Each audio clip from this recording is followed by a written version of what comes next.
Halo guys, welcome back to Klub Belajar. Ini nih masih seriesnya SKB Widya Iswara dan video ini merupakan part ke-13 dari SKB Widya Iswara. Jangan lupa teman-teman subscribe, like, komen, dan share supaya aku lebih semangat untuk bikin konten-konten seterusnya. Dan aku berharap semoga video ini bisa bermanfaat untuk teman-teman. Kalau ada manfaat silahkan diambil, kalau tidak ada manfaat silahkan ditinggalkan, tidak masalah. Oke, kita lihat checklist yang sudah kita bahas di video-video sebelumnya. Sudah kita bahas tentang 5 perkalaan tentang WI, kemudian ada POD, RBPMD, dan RP, kemudian ada MP, kemudian ada metode pembelajaran, desain pembelajaran, dan evaluasi pembelajaran. Kita juga sudah bahas teknik komunikasi yang efektif dalam pembelajaran, manajemen kelas, dan di video ini kita akan membahas tentang penyusunan kurikulum. Oke, disclaimer.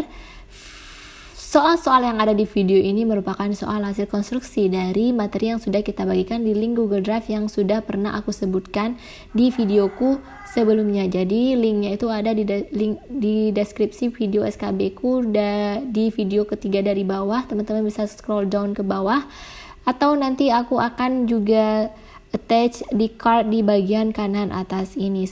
Semoga aku tidak lupa ya teman-teman. Oke, kita langsung masuk aja ke bahasan soal tentang penyusunan kurikulum. Oke, perencanaan kurikulum harus memperhatikan karakteristik kurikulum diklat sebagai berikut, kecuali A. Fleksibilitas, B. Kesiapan peserta diklat, C. Adanya kegiatan evaluasi, D. Transparan, atau E. Memberikan serangkaian pengalaman. 5, 4, 3, 2, 1. Jawabannya adalah D. Transparan. Jadi teman-teman tinggal ingat aja nih karakteristik kurikulum itu apa-apa saja sih. Nah, kita lihat dalam merencanakan suatu kurikulum, fasilitator harus memperhatikan karakteristik kurikulum diklat seperti ada fleksibilitas, kemudian pengembangan berdasarkan latar belakang peserta diklat dan lingkungan kerja. Kemudian pemberian pengalaman yang sesuai dengan kebutuhan penyesuaian diri dan pengembangan kepribadian. Kemudian kesiapan peserta diklat juga harus dilihat. Kemudian partisipasi aktif dan tanggung jawab para peserta diklat, unit yang luas dan menyeluruh.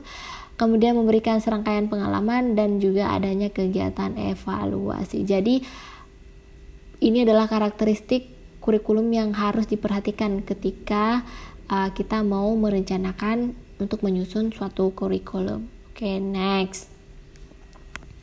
Seperangkat rencana dan pengaturan mengenai tujuan, isi, dan bahan pelajaran serta cara yang digunakan sebagai pedoman penyelenggaraan kegiatan pembelajaran untuk mencapai tujuan pendidikan tertentu disebut dengan ini. Tiba-tiba aku seperti nge-recall pertanyaan dulu pas aku SKB. Pertanyaan ini tuh ada ditanya ya teman-teman. Kira-kira jawabannya apa nih teman-teman? 5, 4, 3, 2, 1. Karena part kita sedang membahas tentang kurikulum, jadi jawabannya adalah kurikulum. Jadi kalau ditanya nantinya seperangkat rencana pengaturan isi bla bla bla bla bla untuk mencapai tujuan pembelajaran, itu adalah kurikulum ya teman-teman. Jadi kurikulum ini dia tuh di atasnya si RBPMD sama RP nantinya. Dan untuk ngelakuin si RP ini kita butuh modul. Silabus juga ada nantinya, ini bagian dari ini juga. Teman-teman nanti bisa baca lagi di materi yang sudah aku berikan. Oke. Next.